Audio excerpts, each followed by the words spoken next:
No livro Estação Carandiru, falava-se de uma bebida que era produzida pelos presidiários, onde eles juntavam água, arroz e frutas cítricas mastigadas. Tal bebida era vendida por R$ 150 a garrafa, tão caro quanto uma garrafa de um bom whisky no supermercado. Eu sou o professor Billy Paul, do canal de Ciências Biológicas e Autodesenvolvimento. E após a vinheta, vamos conversar com você sobre bioenergética, fermentação. Vamos lá?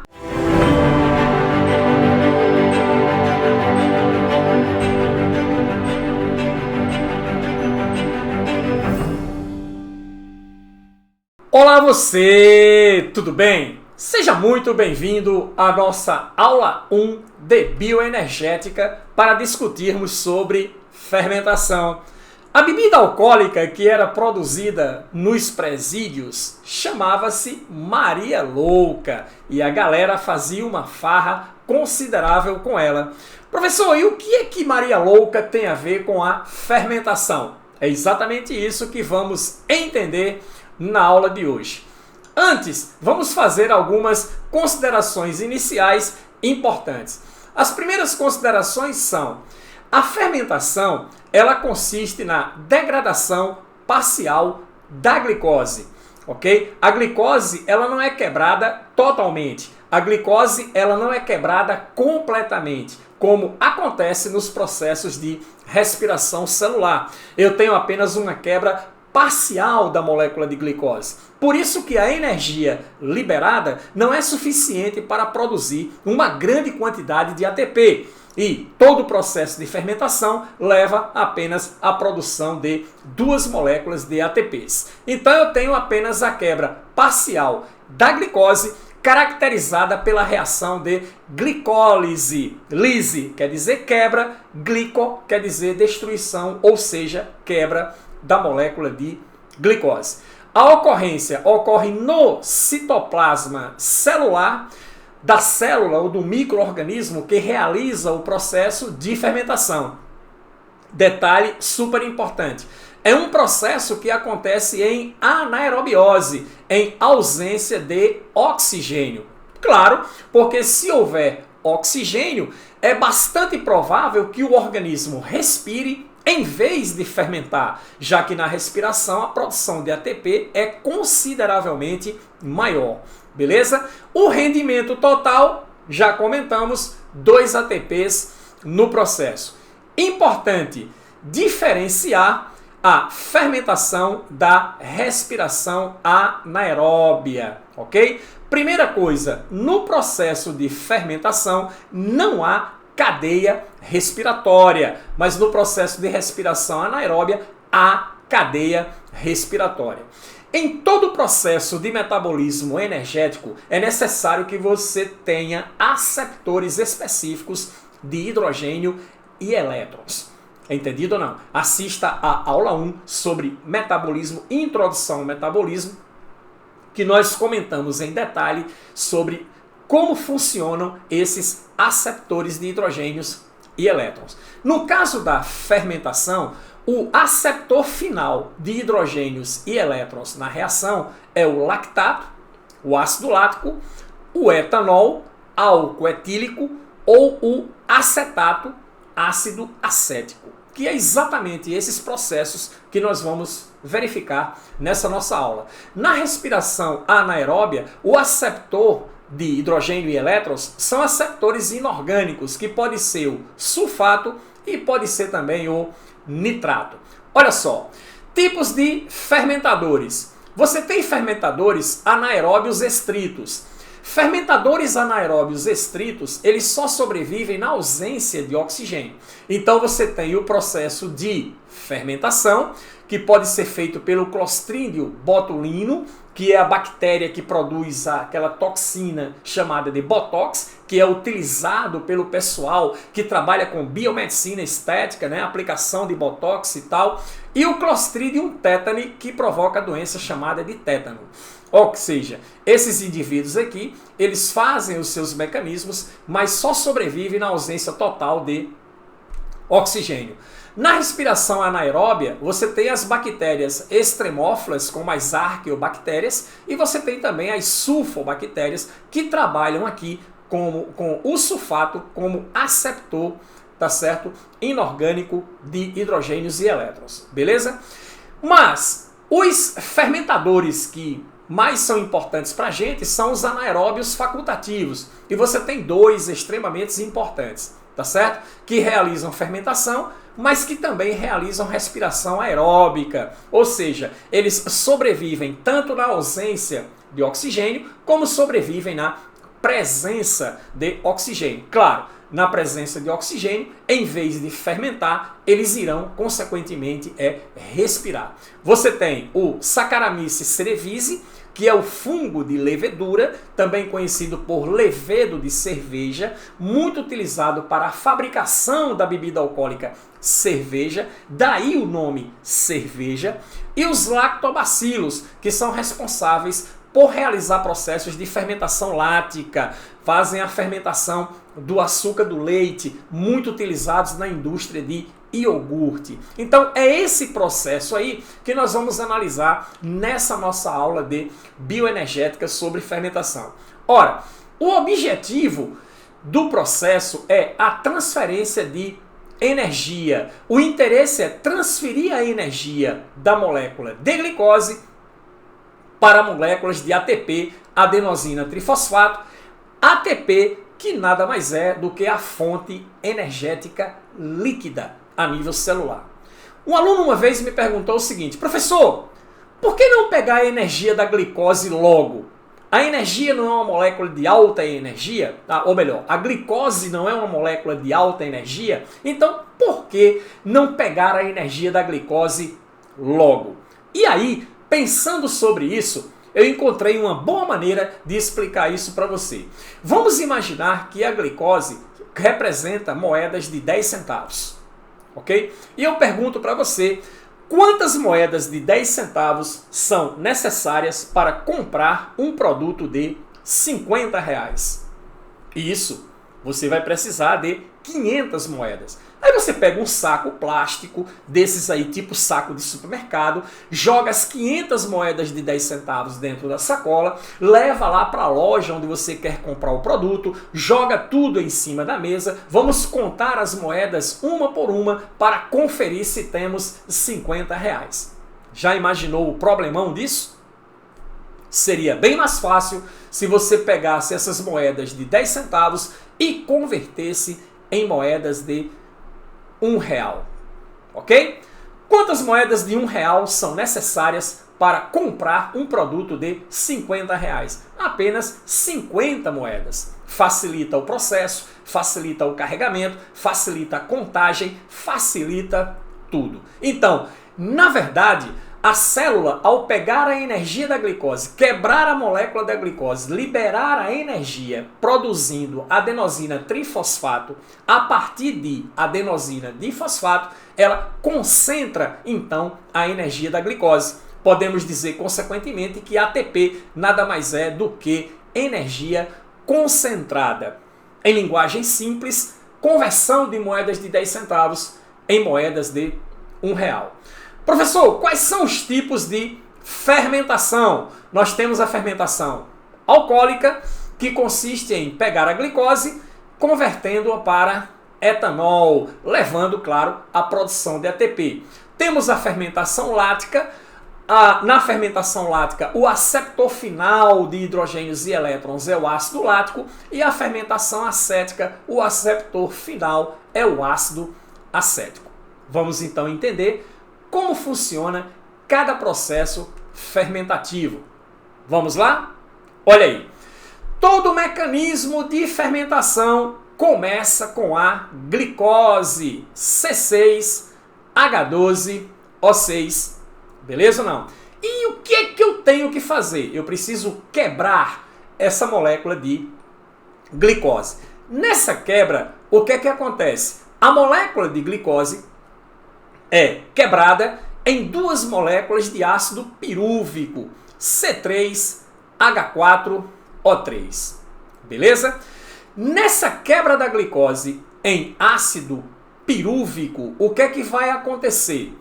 Sai hidrogênios da molécula de glicose. Esses hidrogênios não podem ficar soltos, certo ou não? No momento que eu tenho a desidrogenação da glicose, se esses hidrogênios ficassem soltos dentro da célula, a célula entraria em acidose metabólica, o que seria letal a esse metabolismo celular. É para isso que precisamos de um aceptor de hidrogênio, aceptor de elétrons. E esse aceptor de hidrogênios aqui na nossa fermentação é o nicotinamida adenina dinucleotídeo, que irá aceptar os hidrogênios, tá certo? Eu pego então duas moléculas de NAD e reduzo essas duas moléculas de NAD ao NADH2, tá certo? Então o NAD ele é consequentemente reduzido, porque ele acepta os hidrogênios. Claro que a energia liberada no processo de quebra da glicose em ácido pirúvico é suficiente para pegar duas moléculas de ADP, fosforilar, fazendo então duas moléculas de ATP. Então, essa etapa aqui da fermentação é a etapa que é denominada de glicólise e é a etapa energética do processo. Porque a energia liberada nessa quebra da glicose leva, consequentemente, à produção de duas moléculas de ATP. Agora, o que vai acontecer? O ácido pirúvico ele é fermentado produzindo acetaldeído. E aqui vem uma coisa interessante. Quando ocorre esse mecanismo de fermentação do ácido pirúvico ou piruvato para o acetaldeído, perceba que o ácido pirúvico tem 3 carbonos e o acetaldeído tem 2 carbonos. Ora, se eu peguei duas moléculas de 3 carbonos e converti em duas moléculas cada uma de 2 carbonos, ora, o que significa? Dessa reação química saiu carbono. Ora, se saiu carbono, eu tive uma reação de descarboxilação. Então, o que é que vai acontecer? Sai dessa reação aqui duas moléculas de CO2. O acetaldeído, consequentemente, é fermentado para etanol, para álcool etílico. Como o acetaldeído tem 2 carbonos, o etanol tem 2 carbonos, não há uma reação de descarboxilação. Mas, para que a gente consiga converter o acetaldeído para o etanol, lembra daqueles 2 átomos de hidrogênio que foram aceptados pelos 2 NADs? Muito bem, esse NADH2 aqui, que foi formado na etapa energética da quebra da glicose em ácido pirúvico, eles serão agora utilizados. O NAD, que foi antes reduzido para a forma de NADH2, será agora oxidado para a forma de NAD, cedendo então os seus 2 hidrogênios para a produção de 2 moléculas de etanol. Então eu tinha 2 moléculas de acetaldeído, eu tenho agora 2 moléculas de álcool etílico C2H5OH. Cada molécula de etanol dessa, olha só, pegou um dos hidrogênios. Ó, eu tinha 4 hidrogênios antes no acetaldeído, agora eu tenho 5 hidrogênios aqui no etanol.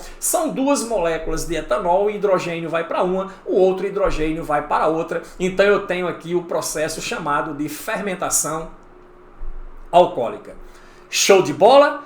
A outra situação é, temos o ácido pirúvico, onde esse ácido pirúvico aqui é fermentado, levando à formação de ácido lático. Beleza? Entendido ou não? E aí, olha só, o ácido pirúvico tem 3 carbonos, o ácido lático também tem 3 carbonos, beleza ou não? Olha só, então não houve reação de descarboxilação, mas eu vou precisar daqueles NADH2, tá certo? Que foram obtidos na etapa de glicólise, beleza ou não? Esse NADH2 aqui, ele será mais uma vez oxidado, fornecendo os hidrogênios para a formação do ácido lático, formando então 2 moléculas de C3H5O3. Show de bola? A outra situação é a fermentação, essa aqui é a fermentação lática. O último processo de fermentação que vamos analisar é exatamente a fermentação alcoólica. Você já deve ter tomado vinho ou conhece vinho. E você sabe que as garrafas de vinho, elas são tampadas com cortiça. A cortiça, ela é derivada de um tecido vegetal muito encontrado de forma espessa em troncos de árvores, revestindo o tronco de árvores, que é chamado de suber. Então é deste suber que é fabricado as rolhas de cortiça para tamponar as garrafas de vinho. Então veja só, garrafas de vinho, tá? Elas têm que ser guardadas deitadas para que a rolha fique encharcada com o líquido, ela então enche e aumente o processo de vedação. Se você guardar a garrafa de vinho em pé, a rolha resseca. E por ser um tecido vegetal, e mais especificamente um tecido vegetal morto, existem N lacunas nesse tecido vegetal, parecido com células. Daí o Robert Hooke ter chamado isso de célula, que foi o cara que descobriu as células, certinho ou não? E aí, ora, se a garrafa foi guardada em pé, ao longo do tempo essa rolha resseca e os poros abrem, o que vai permitir a entrada de oxigênio dentro da garrafa, levando então à azedação do vinho, que termina transformando-se especificamente em vinagre. Billy Paul, então quer dizer que o etanol sendo oxidado, o que vai acontecer? Ocorre a formação de ácido acético, C2H4O2 mais água. Então eu tenho aqui a chamada fermentação acética. Show de bola? Detalhe importante, a fermentação acética é realizada pela Acetobacter aceti.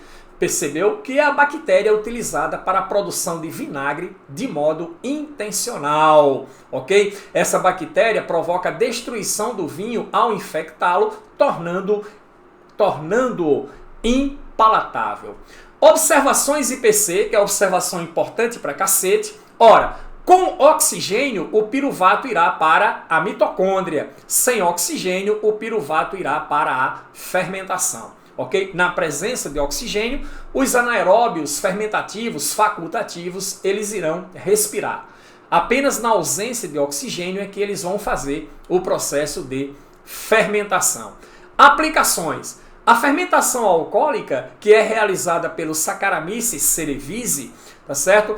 Tem aplicação aonde? Na produção de bebidas, principalmente. Onde você pega levedo, mistura com suco de uva e produz o vinho, levedo mais suco de malte, você produz a cerveja, levedo mais cana-de-açúcar, você produz a cachaça, levedo mais a batata, você produz a vodka, lá na Rússia. Mas esse processo de fermentação também é utilizado na cana-de-açúcar para a produção de biocombustíveis. Tá? Liberação de CO2 faz crescer a massa de pães e bolos. Fermento Fleischmann, aquela latinha pequenininha do rótulo vermelho. Então, para que se utiliza fermento na fabricação de pão? Para que se utiliza fermento na fabricação de bolo? É porque o processo de fermentação alcoólica libera o CO2 que faz inchar a massa, tornando o bolo fofinho, tornando o pão fofinho. Daí a aplicação importante disso. Beleza? Fermentação lática é realizada pelo Lactobacillus acidophilus, tá? É utilizada na fabricação de iogurte, é utilizada na fabricação do queijo, é utilizado na coalhada caseira. O piruvato é reduzido a ácido lático através da enzima lactato desidrogenase. O acúmulo de ácido lático nos tecidos leva à fadiga, entendido? Como assim, professor? É o seguinte, o músculo, ele também realiza fermentação.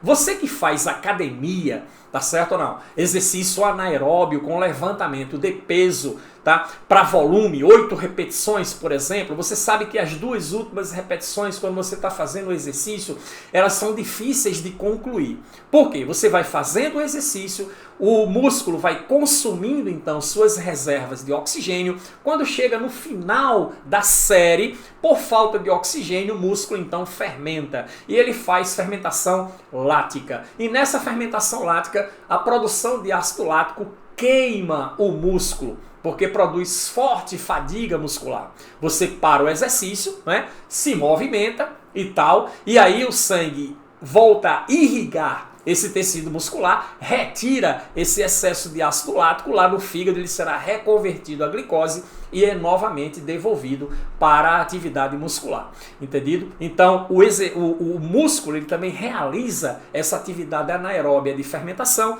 quando os níveis de oxigênio eles são reduzidos consideravelmente devido a exercícios intensos. Beleza, galera? Aqui tem um resumo completo para a gente terminar essa nossa aula de fermentação. Lembre-se disso, que é extremamente importante, é cobrado em prova. Então você tem a glicose de 6 carbonos, que é quebrada para ácido pirúvico ou piruvato, cada molécula de 3 carbonos. O ácido pirúvico ou piruvato pode ser fermentado para etanol. Olha lá, então eu tenho molécula de 3 carbonos, que é convertida para molécula de 2 carbonos, então vai sair daqui 2 moléculas de CO2 devido à descarboxilação do ácido pirúvico para etanol. A outra situação é você tem o ácido pirúvico ou piruvato fermentando para ácido lático, que é o aceptor, né, final de elétrons na reação, e o ácido lático tem 3 carbonos, o ácido pirúvico tem 3 carbonos, então não vai haver reação de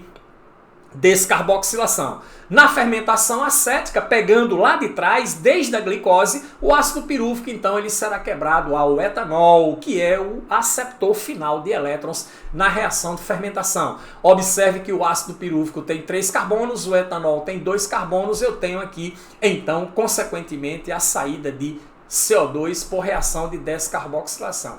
E a reação final é o etanol sendo oxidado para ácido acético, que é o H3CCOOH.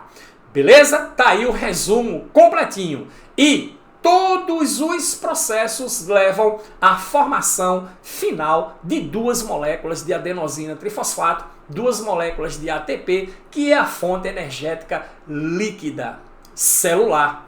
Beleza? Espero que você tenha gostado da aula. Se inscreva no canal, deixe o seu like e nos encontramos na próxima aula. Foi um imenso prazer estar com você. Tchau!